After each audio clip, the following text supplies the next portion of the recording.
स्वागत है आप सभी को आपके इस YouTube channel study for knowledge पे। मैं सनी कुमार आप सभी को इस गवर्नर जनरल की श्रृंखला को आगे कंटिन्यू करूंगा। इससे पहले हम लोगों ने रॉबर्ट क्लाइव और वारेन हेस्टिंग्स के बारे में जान चुके थे। नेक्स्ट जो गवर्नर जनरल होगा वो कॉर्नवालिस होगा। तो कॉर्नवालिस के बारे में कुछ जान लें। कॉर्नवालिस एक गवर्नर जनरल से पहले ये सैन्य अधिकारी के रूप में अमेरिका में पदस्थापित थे।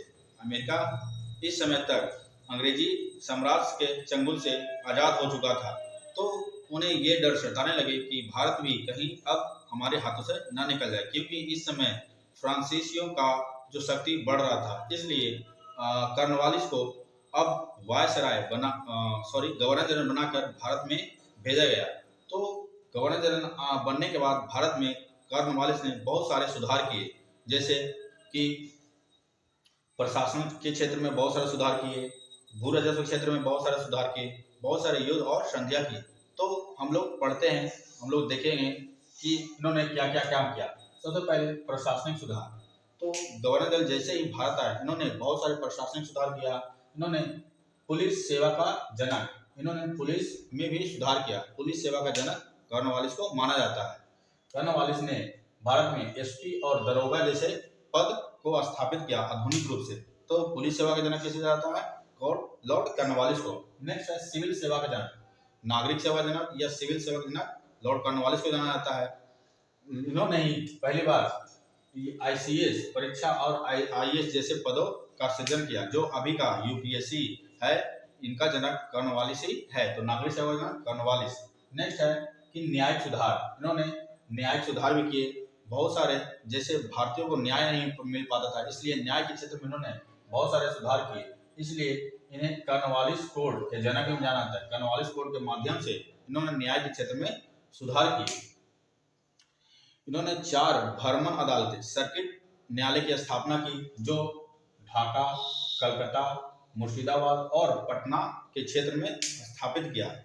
नेक्स्ट देखते हैं कि भू राजस्व सुधार। इनका भू राजस्व सुधार बहुत ही महत्वपूर्ण था, क्योंकि इससे पहले 2 तरह के भू राजस्व हम लोग देख चुके थे। जो एक क्लाइव था, उन्होंने बंगाल जो क्षेत्र में द्वैत शासन स्थापित किया था, लेकिन जैसे ही वारेन हेस्टिंग्स आए, उन्होंने द्वैत शासन को समाप्त करके इजारेदारी प्रथा को लाया था।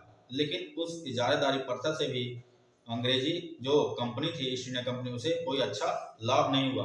तो कॉर्नवालिस ने इजारेदारी प्रथा को समाप्त कर उन्होंने एक नई व्यवस्था लाई, जिसे बोलते हैं अस्थाई बंदोबस्त, से जमींदारी व्यवस्था भी कहते हैं। मैं आपको जो इन सभी बात बता रहा हूँ, ये आपके हर एक क्वेश्चन है, ये सब क्वेश्चन एग्जाम में बनते रहते हैं। तो हम लोग देखते हैं पहले कि अस्थाई बंदोबस्त। तो अस्थाई बंदोबस्त से पहले, इसके पहले जो गवर्नर जनरल थे वारेन हेस्टिंग्स ने एक प्रथा लाया था, इजारेदारी प्रथा। इजारेदारी प्रथा ये भी भूमि के राजस्व को कलेक्ट करने का एक तरीका था, लेकिन ये भी फ्लॉप रहा। अब जो कॉर्नवालिस है, उन्होंने अस्थाई बंदोबस्त लाया। तो बहुत बार एग्जाम में क्वेश्चन पूछा गया कि अस्थाई बंदोबस्त के जनक कौन है?